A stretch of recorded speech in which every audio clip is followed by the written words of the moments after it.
제16장. 바리새인과 사두개인들이 와서 예수를 시험하여 하늘로부터 오는 표적 보이기를 청하니 예수께서 대답하여 이르시되 너희가 저녁에 하늘이 붉으면 날이 좋겠다 하고 아침에 하늘이 붉고 흐리면 오늘은 날이 굳겠다 하나니 너희가 날씨는 분별할 줄 알면서 시대의 표적은 분별할 수 없느냐? 악하고 음란한 세대가 표적을 구하나 요나의 표적밖에는 보여줄 표적이 없느니라 하시고 그들을 떠나가시니라. 제자들이 건너편으로 갈새 떡 가져가기를 잊었더니 예수께서 이르시되 삼가 바리새인과 사두개인들의 누룩을 주의하라. 제자들이 서로 논의하여 우리가 떡을 가져오지 아니하였도다 하거늘 예수께서 아시고 이르시되 믿음이 작은 자들아 어찌 떡이 없으므로 서로 논의하느냐? 너희가 아직도 깨닫지 못하느냐?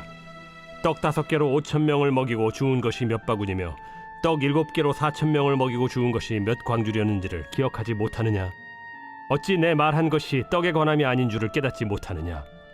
오직 바리새인과 사두개인들의 누룩을 주의하라.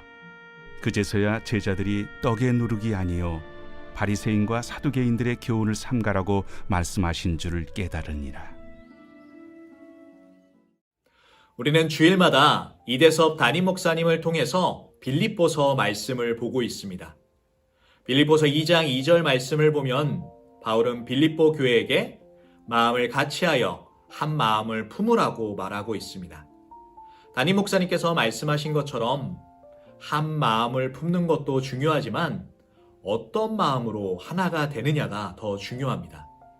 우리가 만약에 그리스도의 마음으로 하나가 될 때 교회는 더욱더 세워지고 교회는 더욱더 아름다워지지만 만약에 우리가 나쁜 마음으로 하나가 된다면 교회는 무너질 수밖에 없고 교회는 문제가 생길 수밖에 없는 것입니다. 오늘 말씀을 보니까 바리새인들과 사두개인들이 등장합니다. 이들은 늘 상이한 신학견해로 항상 적대적인 관계에 있었습니다. 하지만 예수님으로 인해서 이들이 하나 되는 것을 볼 수 있습니다. 이들의 목적은 예수님을 시험하는 것이었고 예수님을 넘어뜨리는 것이었습니다. 1절 말씀에 바리새인과 사두개인들이 와서 예수를 시험하여 하늘로부터 오는 표적 보기를 청하니 바리새인과 사두개인들은 예수님께 하늘로부터 오는 표적을 구하고 있습니다. 이때를 보면 예수님께서는 이 공생의 사역을 시작하신 지 1년이 넘어가는 시기였습니다. 분명히 예수님께서는 수많은 표적을 보여주셨고 그것을 통해서 예수님께서 메시아라는 것을 보여주셨습니다. 또한 오늘 말씀 16장 전 말씀을 보면 예수님께서는 이 엄청난 칠병이어라는 이적을 보이십니다.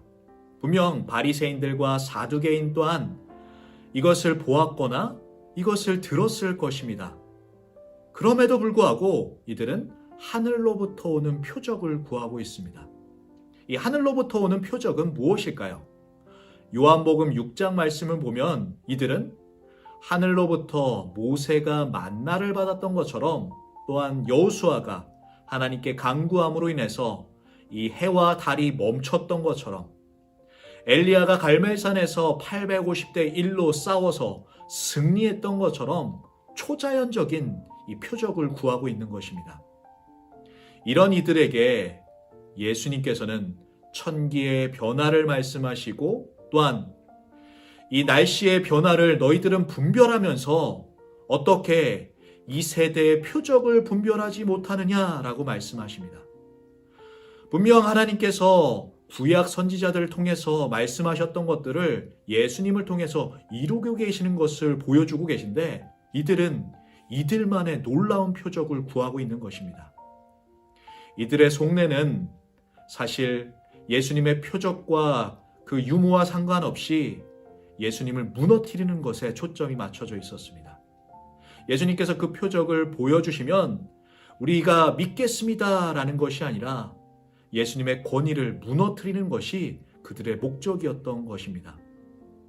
그들이 표적과 이적을 구하지만 진정으로 그들에게 필요했던 것은 예수님을 그리스도로 믿는 믿음이었던 것입니다. 이런 그들에게 예수님께서 또 한 번 말씀하십니다. 4절 말씀에 악하고 음란한 세대가 표적을 구하나 요나의 표적밖에는 보여줄 표적이 없느니라 하시고 그들을 떠나가시니라. 마태복음 12장 말씀을 보면 바리새인들이 전에 예수님께 벌써 이 표적을 구했던 적이 있다는 것을 볼 수 있습니다. 예수님께서는 이들의 악한 의도를 아시고 동일하게 오늘 말씀에서도 그들에게 말씀하십니다.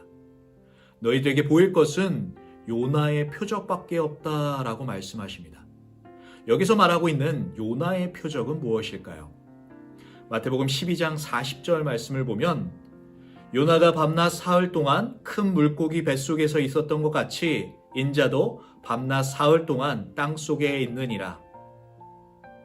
바로 요나의 표적은 예수님의 죽으심과 부활입니다. 바로 이 세상에서 최고의 표적은 주님의 죽으심과 부활이신 것입니다. 예수님께서 바리새인들과 사두개인들에게 말씀하고 있는 것은 예수님께서 십자가에서 죽으시고 부활하시는 그 표적을 보여주실 때 너희들은 믿을 수 있겠느냐라고 말씀하고 있는 것입니다. 그들이 최고의 표적을 보고도 믿지 않는다면 구원받을 길이 없다라는 것을 알려주고 계신 것입니다. 우리는 이 최고의 표적을 믿는 자들입니다. 하지만 때로는 이 사두개인들과 또한 바리새인들처럼 많은 기적들을 구할 때가 많습니다. 이 세상에 살아가면서 이 돈의 기적, 또한 명예의 기적, 또한 권력에 대한 기적. 하지만 우리가 말씀을 보고 알고 있듯이 우리에게는 벌써 주님께서 최고의 기적을 허락하셨습니다. 죄인인 우리를 위해서 그분께서 십자가에서 죽으시고 부활하셨다는 것입니다. 이 최고의 기적 앞에 기뻐하고 감사하길 원합니다. 더 나아가서 이 최고의 기적을 전할 줄 아는 저와 여러분 되기를 소망합니다. 이제 예수님께서는 이들을 떠나십니다. 5절 말씀에 제자들이 건너편으로 갈새 떡 가져가기를 잊었더니 예수께서 이르시되 삼가 바리새인과 사두개인들의 누룩을 주의하라. 마태복음 13장 33절 말씀을 보면 예수님께서는 천국을 누룩에 비유하는 것을 볼 수 있습니다. 밀가루 반죽 안에 누룩이 들어갔을 때 이 밀가루 반죽이 부풀어 나는 것처럼 이 천국 백성들이 빛과 소금의 역할로 이 천국을 드러내야 된다는 것을 보여주고 계신 것입니다. 이와 반대로 방금 읽었던 말씀은 이 바리새인들과 사두개인들의 누룩을 조심하라고 예수님께서 경고하고 계십니다. 그들의 나쁜 영향력이 누룩과 같이 부풀어 날 때 사람들은 그들의 외식을 배울 수밖에 없고 그들의 형식적인 신앙, 또 위선적인 독선적인 신앙을 배울 수밖에 없다라는 것을 말씀하고 계신 것입니다. 예수님의 이 말씀 앞에 제자들의 생각과 마음은 다른 곳에 있습니다.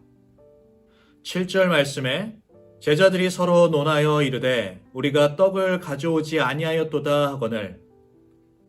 제자들은 자신들이 떡을 가져오지 못했다라는 것에 그들의 생각과 마음을 뺏겨버렸습니다. 예수님께서는 그들의 대화를 하셨고 그들의 믿음의 자금을 지적하시면서 예수님께서 행하셨던 오병이어와 칠병이어의 이적을 말씀하시면서 제자들의 필요를 채우셨던 놀라운 예수님을 기억나게 하십니다. 뿐만 아니라 그 누룩의 경고가 바리새인과 사두개인의 교훈의 삼가임을 깨닫게 하셨습니다.